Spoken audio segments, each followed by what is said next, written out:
कब high court में आपको मुकदमे के लिए जाना चाहिए या किस मुकदमे में जाना चाहिए या कब नहीं जाना चाहिए, इसका ज्ञान होना अत्यंत आवश्यक है।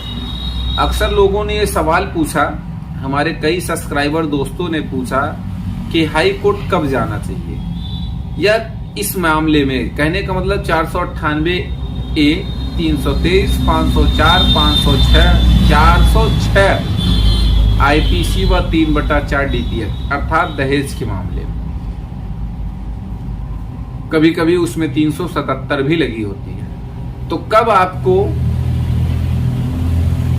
हाई कोर्ट का रुख करना पड़ेगा या करना चाहिए, मैं आपको बता दूं, दहेज का कोई भी मामला अगर आपके खिलाफ दर्ज है, इन धाराओं में जितनी धाराएं, 377 भी मैंने नाम लिया, याद करिए। कहने का मतलब जो धाराएं हमने बताया, अगर इन धाराओं में आपके खिलाफ मुकदमा दर्ज है तो मैं तो कहूंगा आपको हाई कोर्ट जाने की जरूरत ही नहीं है, क्योंकि मेरे कई वीडियोस ऑलरेडी पड़े हुए हैं यूट्यूब पे।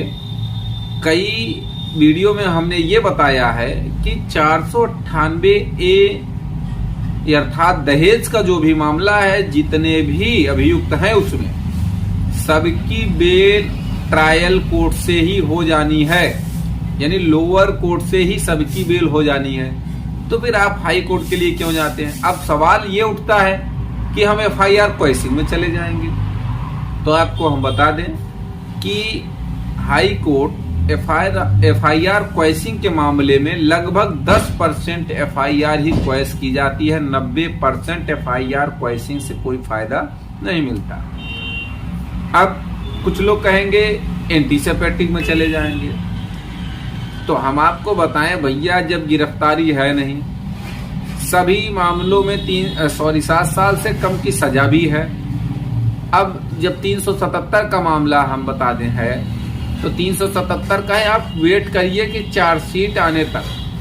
चार्जशीट जब तक आएगी नहीं, हो सकता है कि मेडिकल ना हो या मेडिकल में प्रूफ ना हो, तो ऑलरेडी IO इन्वेस्टिगेशन ऑफिसर 377 खत्म कर देगा, काट ही देगा। कोई एविडेंस नहीं मिलेगा तो क्या जबरदस्ती अपने गले की फांसी करेगा? वो सवाल जवाब के लिए तैयार होगा, तो 377 कट जाएगा।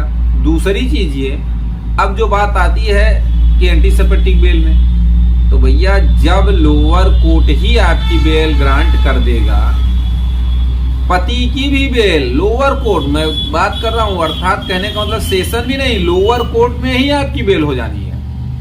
तो जब लोअर कोर्ट में रेगुलर बेल आपकी हो जाएगी, तो भैया एंटीसिपेटिक बेल के लिए काहे दौड़ रहे हो? क्यों परेशान हो? क्यों पैसा बर्बाद कर रहे हो हाई कोर्ट में? अब कुछ लोगों का ये कहना रहता है मैं चार्जशीट चैलेंज कर दूंगा 482 में। ये बात कुछ जमती है, लेकिन अगर 482 में आपको जाना है, एविडेंस होना चाहिए। क्यों? क्योंकि एविडेंस नहीं है। अब पता चला 8 लोग का नाम था, 4 लोग का दरोगा महोदय ने काट दिया है, तो आप चैलेंज तो कर दिए 482 में, चार्जशीट चैलेंज कर दिए।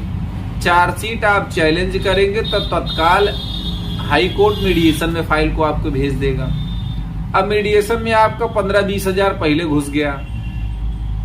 कहने का ये मतलब, मैं इलाहाबाद हाई कोर्ट की बात कर रहा हूं, अदर हाई कोर्ट्स में क्या प्रोसीडिंग है या क्या करा जाता है या नहीं, इसके लिए नहीं, लेकिन अमूमन ये करा ही जाता है। वही जो भी खर्चा वर्चा उसको है कि नहीं है, पत्नी को आने का जाने का जो भी है, जिस नाम के भी, या ये कह लीजिए जो भी आप मतलब निकालें, उसके लिए 10,000, 15,000, 20,000 अमूमन ये कर दिया जाता है। उसको जमा करो, फिर जाके वहां पंचायत करो मीडिएशन में। मीडिएशन पास होगा या फेल होगा इससे भी कोई मतलब नहीं है। ये 482 की किल्लत आपको मैं बता दिया। अब अगर आपके पास एविडेंसेस हैं, लगाएंगे आप, तो हो सकता है 1-2 नाम और कट जाए। चैलेंज करने पे कोई लाभ मिल भी सकता है, ऐसा नहीं नहीं मिलेगा। लेकिन 482 अर्थात चार्जशीट के पहले हाई कोर्ट जाना और 498 में जाना, ये तो मेरे हिसाब से सरासर बेवकूफी है। दूसरी चीज ये, मैं ये नहीं कह रहा हूं कि आप न जाइए, भाई वकील हो, फायदा तो मुझे ही लेना है, मेरे मित्रों को ही लेना है और वकील अधिवक्ता बंधुओं को ही मिलना है। लेकिन चूंकि आप ये समय बर्बाद कर रहे हैं इस वीडियो को देखने के लिए, तो मेरी भी ये लायबिलिटी है, मेरी भी ये जिम्मेदारी है कि आपको सही चीजों का ज्ञान होना आवश्यक है। दूसरी चीज ये कि हाई कोर्ट तब जाओ जब आपको लोअर कोर्ट से कोई बेनिफिट ना मिले।